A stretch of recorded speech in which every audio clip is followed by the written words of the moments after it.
Lightning like Steve McQueen. I'm in the fast lane when the light turns green. And I built tough, I ain't nothing but grit. Cause I made rugged blood, sweat, and spit. Yeah, like a horse I fly. Better push yourself in for a bumpy ride. I like to play hard, but I work harder. And I weather the storm cause I'm built stronger. What is up, ladies and gentlemen? We are back. We are live. It is the Freight Coach Podcast, the top podcast in transportation, coming to you guys every single weekday, 8:30 in Pacific, 10:30 Central, to break down some industry headlines, but most importantly, provide some actual insight into what you can do with all of this information. I'm going to save the rest of the intro. You guys know what to do.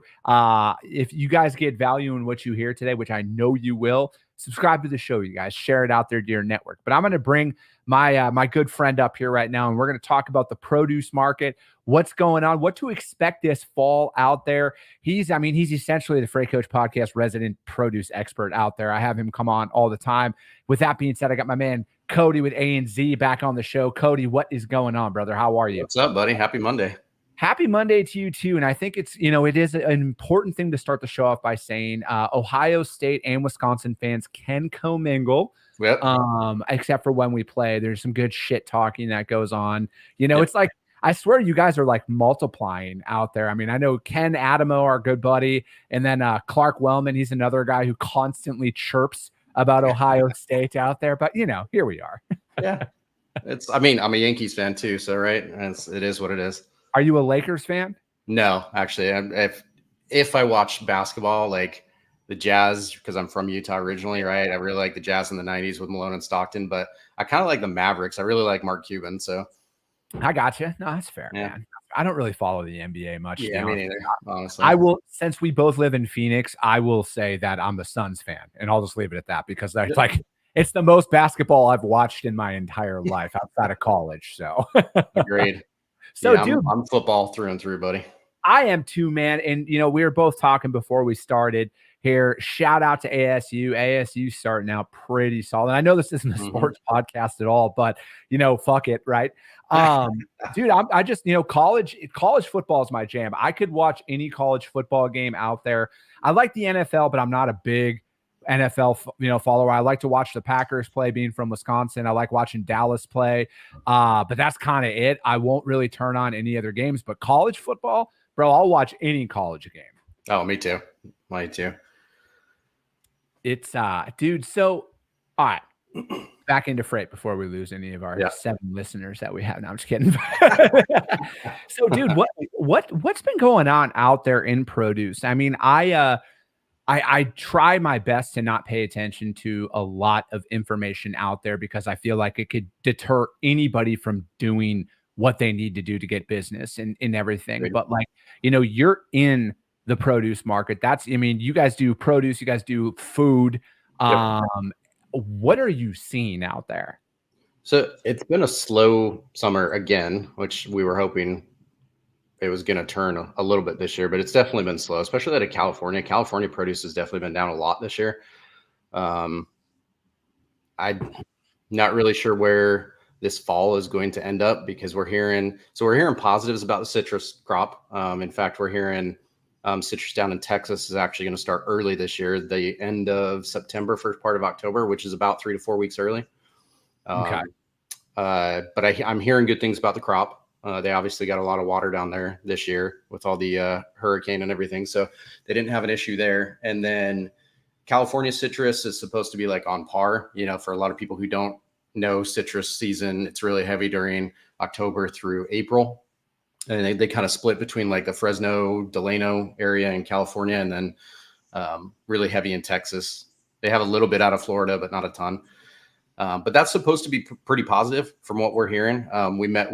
We work with the largest grower of citrus in America, and they had their RFP kickoff last week, and they were kind of going over numbers, and they're anticipating a decent season. Potatoes, I'm hearing potatoes are actually going to have a good crop this year too up in Idaho. Idaho's already gotten pretty rough. I mean, for those who are moving reefers out of Idaho, the last month has definitely gone from, I think the tender rejections went from like a 2% and they're sitting around at 10% right now. Oh, so wow. Yeah, it's one of the higher ones in the nation right now. So when you say that is like just for people out there who are newer in the industry and newer to the sales, is that a sign of there's an opportunity for anybody to go up there? That's where drivers should reposition their fleets. 100%. If they have a reefer, they should get out there because the spot market's recovering at a faster pace. Yep. Yeah. If I was a driver right now and I had a reefer from October through probably the second week of January, that's really when we feel the capacity crunch. I would be in the Pacific Northwest as much as I possibly could. So you got apple starting, you got the new crop of potatoes starting, and then of course Christmas trees are going to start soon out of there, right?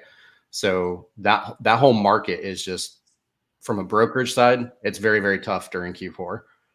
From a driver side, you guys want to get those $3 and $4 per mile loads, head up to Pacific Northwest. What would a driver need to do to have a better understanding of what it's like to haul a produce load? So again, let's go back down to, they've never hauled a produce load before. They have a reefer. They want to get up in there, that, because $3 to $4 a mile sounds very appealing compared to what other rates are out there in the country right now. Yep.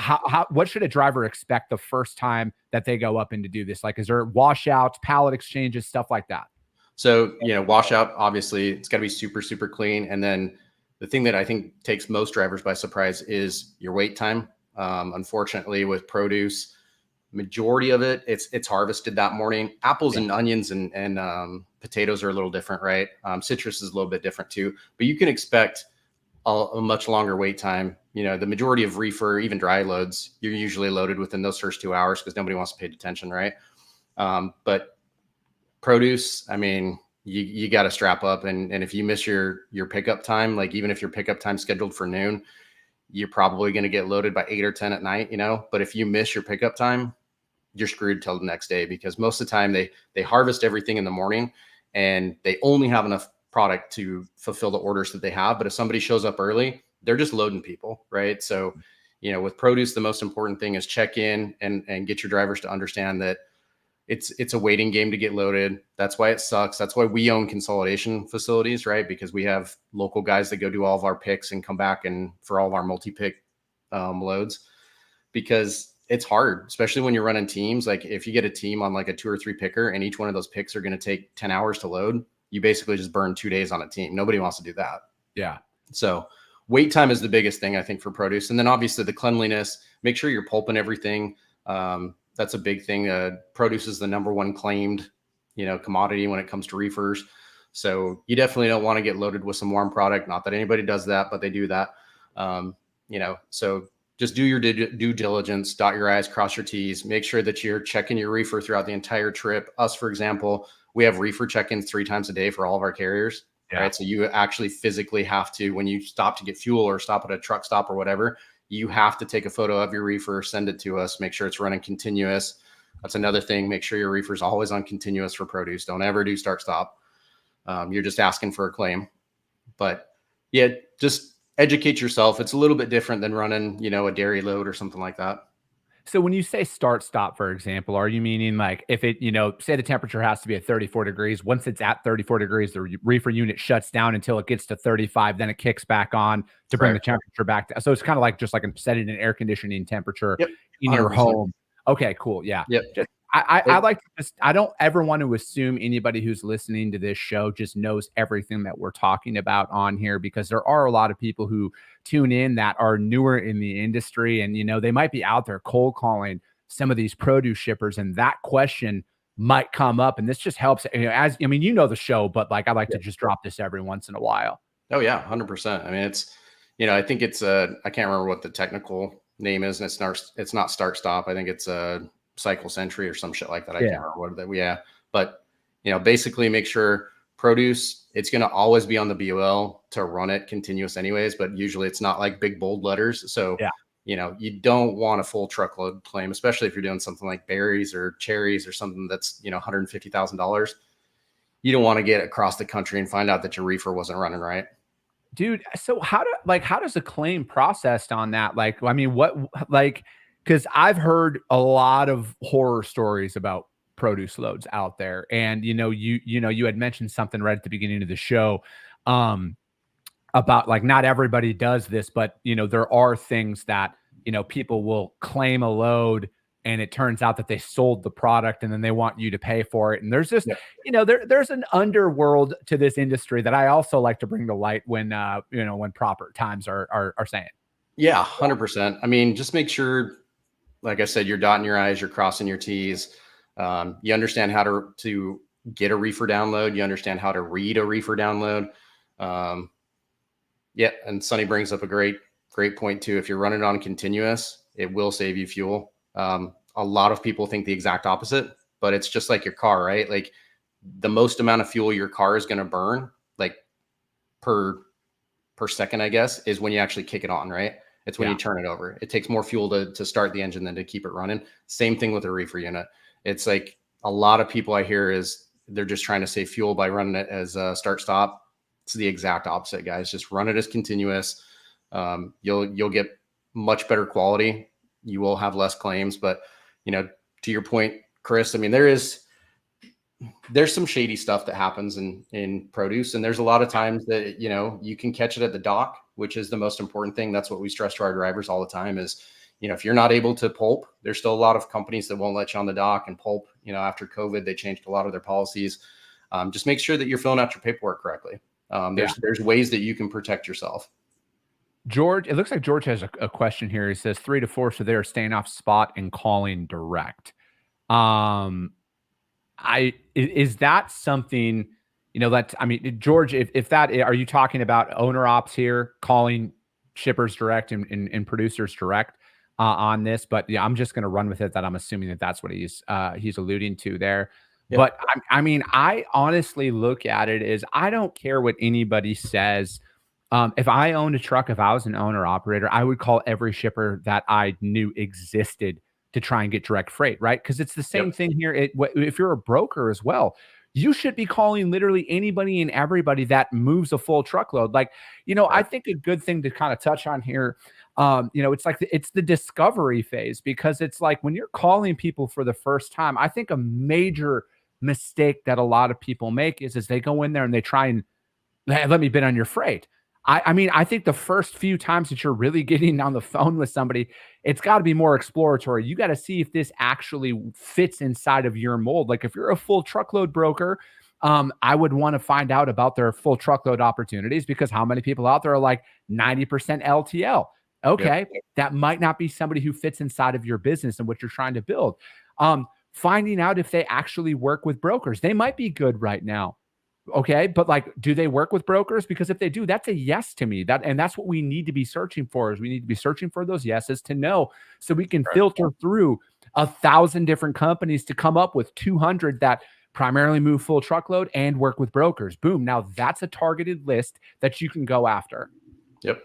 Yeah. Agreed. I mean, what's that old rule? If you're doing the majority of the talking the first couple calls, then you're failing. Like you should be listening nonstop. So it's like the difference. I always bring this up when I tell people I'm in sales, right?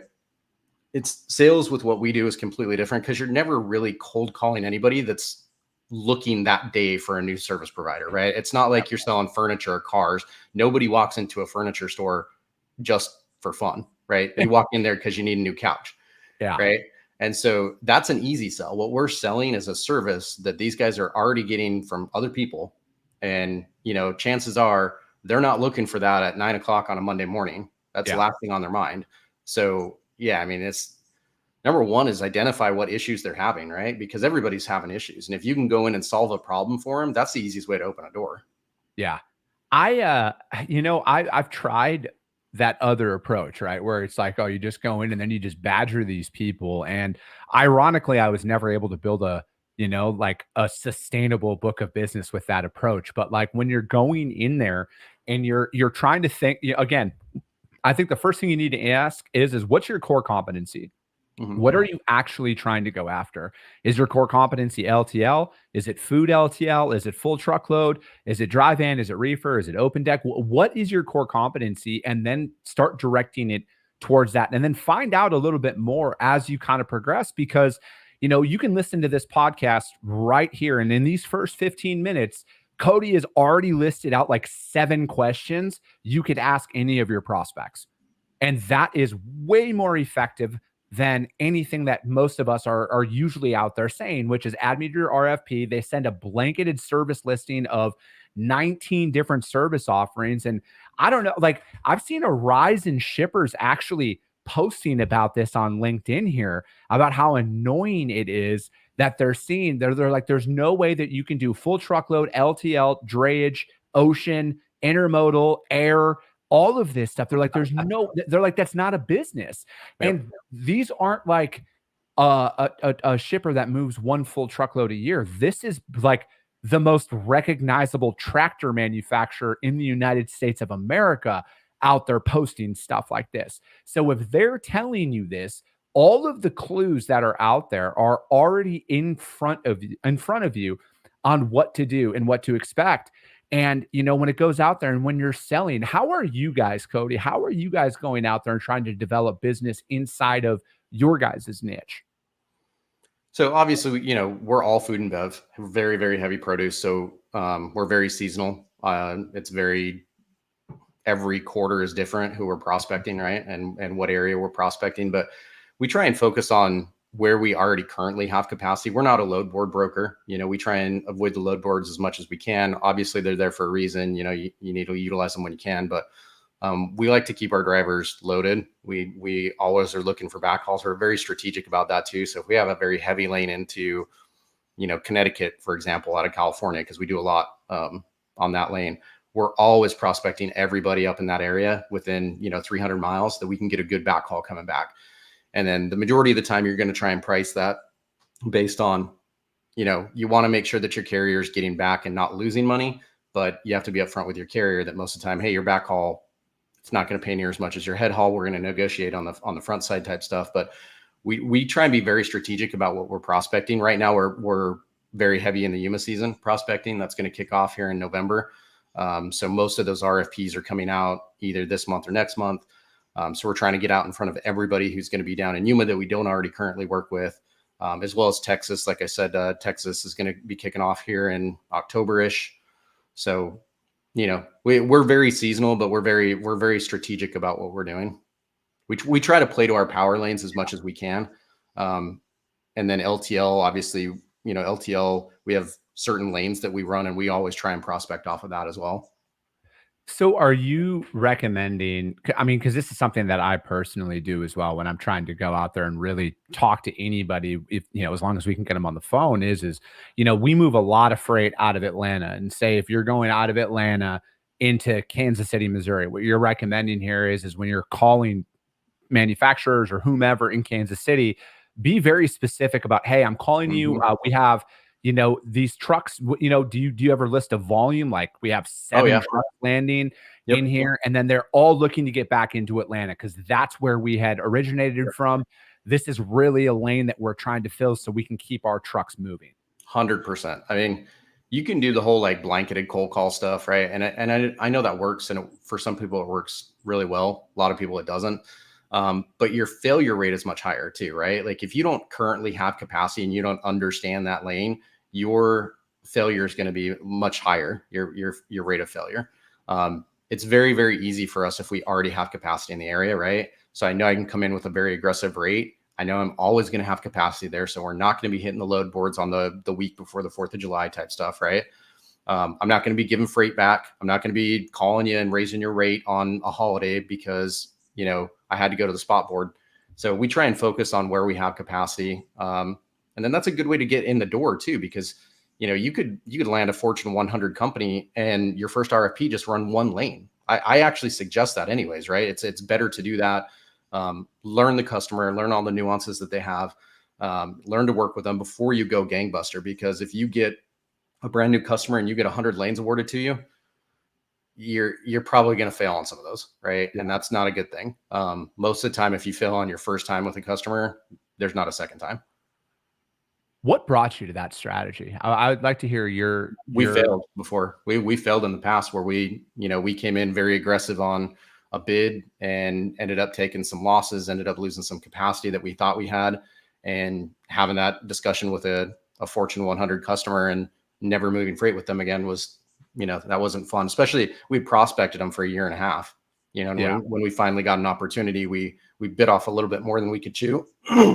And I don't suggest that to anybody. I mean, just learn the customer, learn the nuances, get on their scorecards. Most customers are going to have a scorecard, right? And the last thing that you want is your first scorecard to come over in red. Yeah. So pick a lane that you're very good at, do a great job at it, be competitive on your rates, and then build it from there. How are you guys finding success in a market like right now? Because, again, I see everything out there just like everybody does. Mhm. How are you rallying, and this might be more of like a leadership thing, man. How are you rallying the troops right now to go in and, to get out there and get your dials in and try and show face? I mean, it's twofold. Like, one is obviously just, I always like to say you're only one phone call or one email away from changing your life as a salesperson, right? And I do believe that 100%. So this is a numbers game, unfortunately, and that's number one. And number two is just celebrate the little wins. Sometimes, like, literally just getting past the gatekeeper somewhere. Sometimes it's getting somebody who is a decision maker to hook up with you on LinkedIn and just starting a casual conversation, because right now you need to be planting the seeds for next year. That's the biggest thing, right? There's always a bull market somewhere, but the freight cycle is going to change at some point in time. And if you're not preparing for it now, and you're going to be calling when everybody else is calling, your chances of success are going to be much smaller. So right now, focus on building relationships. Even if you're not moving any freight for the next year with people, if you're not planting the seeds now for the next time that this market turns, you're going to be losing out on a lot of business. What changed for you to really hone in on that approach about more selling for the future as opposed to the right now? I think COVID was a big eye opener, right? Like, if we had prospected a lot more heavily in 18 and 19, like strategically like that, we would have been able to, I don't want to say take advantage, but take advantage of the market, right? When it turned. And we weren't prepared. I know nobody was prepared for it, but you should always be thinking it's around the corner. If you're always thinking it's around the corner and you're planting the seeds now for the future all the time, you'll be a lot more successful. So Yeah. definitely always think that the change could happen, because none of us have a crystal ball, right? Like, none of us know when it's going to happen. I keep hearing Q4 might be it, and then late Q1, early Q2 next year. And then I'm hearing some people say not till the end of 25. Yeah. So it just depends on what you're reading. And quite frankly, a lot of it's just clickbait shit anyways. But nobody knows. But be prepared and always be thinking that way. Like, if you don't have a 1-year plan, a 3-year plan, and a 5-year plan, like, you're doing yourself a disservice, especially as a leader in this industry, right? You always got to be thinking down the road.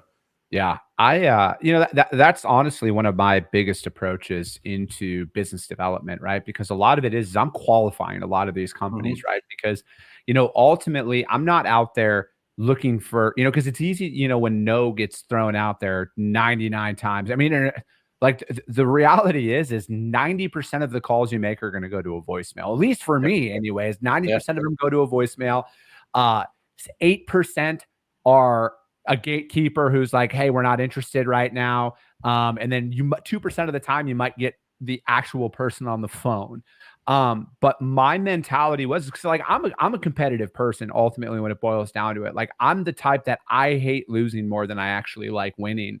So it's a lot of it's framing to me, man. Like, when I'm going in there, and then furthermore, I hate asking people for things, like, absolutely hate it. And that kind of, is maybe not have the best quality as somebody who's worked in sales their entire life.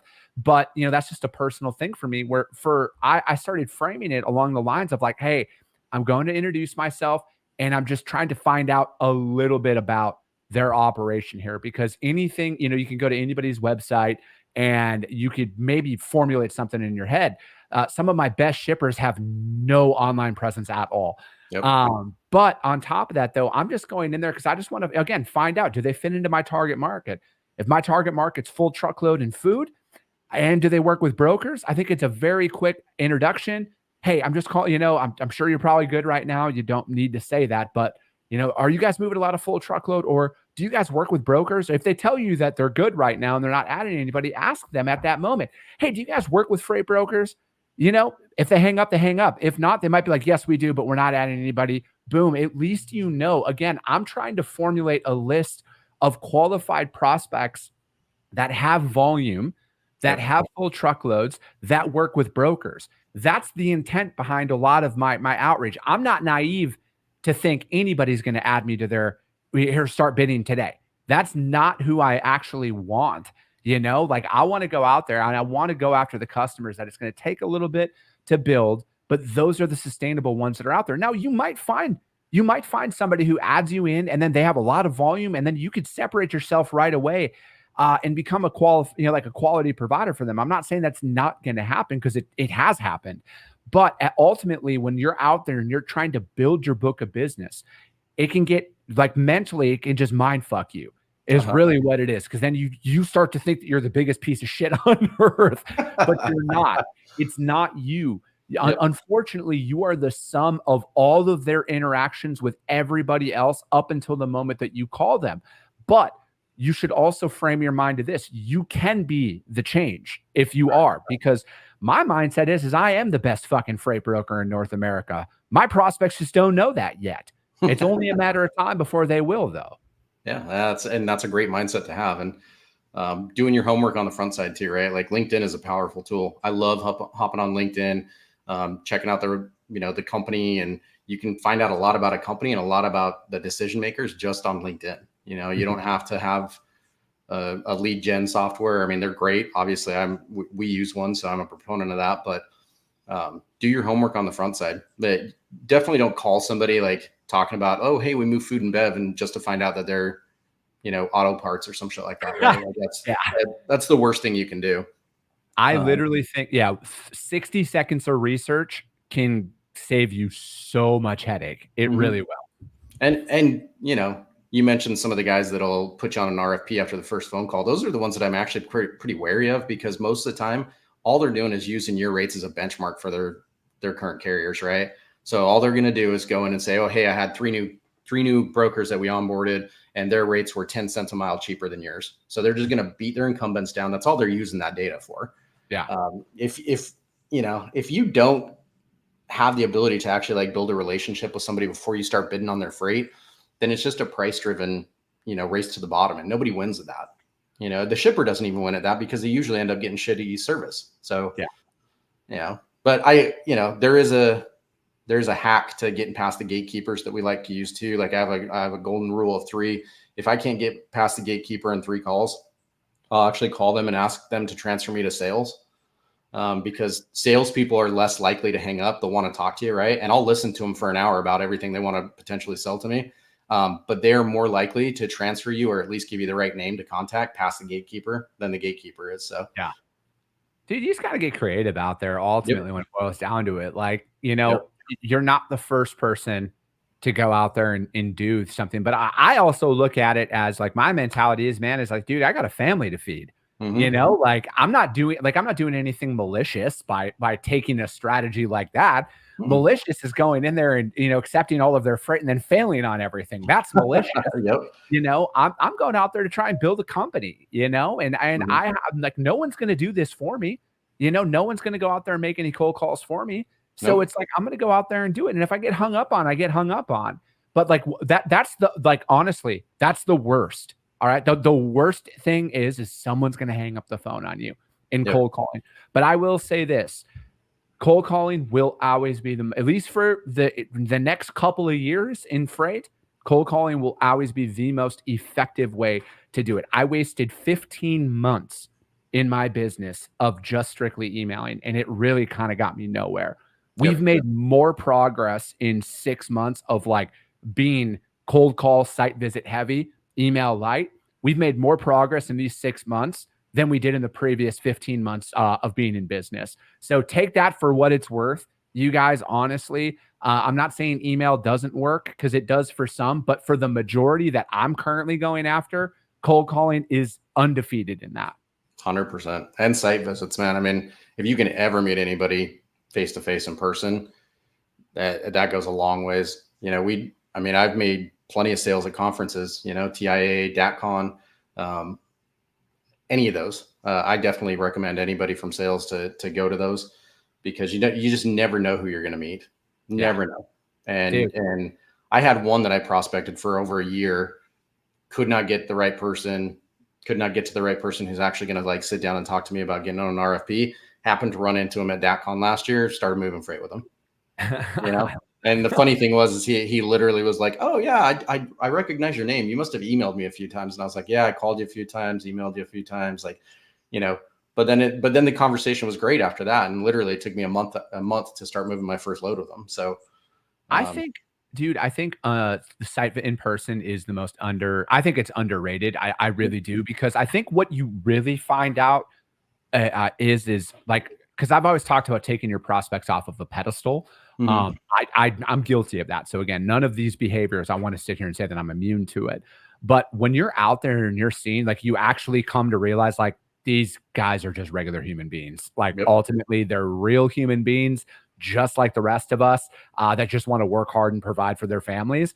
And again, it kind of lessens that anxiety just a little bit. And, you know, as we're wrapping up, I will say this: the best way to cure any anxiety you have is just start and go, you know, and it'll get easier and you'll start building that up. But Cody, how does anybody reach out to you guys to find out more? LinkedIn's the easiest way to reach out to me. You can hop on our website at anztrucking.com as well. Email us directly from there, but I'm very active on LinkedIn. So definitely reach out to me on there if you have any questions or comments, or you just want to bullshit. Perfect. If you cannot get Cody for some reason, just hit me up. I will gladly put you guys in contact with them direct. But that's going to be it for today. We got a guest coming on tomorrow. We're going to talk about automation. I think we got a couple more coming on later this week as well, you guys. But we're going to continue to do it, continue to bring these different topics out here and break them down more in depth. As always, if you guys got value in what you heard, subscribe to the show, you guys. Share it out there to your network, because if you see value, your network's going to see value as well. I appreciate you guys. I love you guys, and we'll be talking to you soon.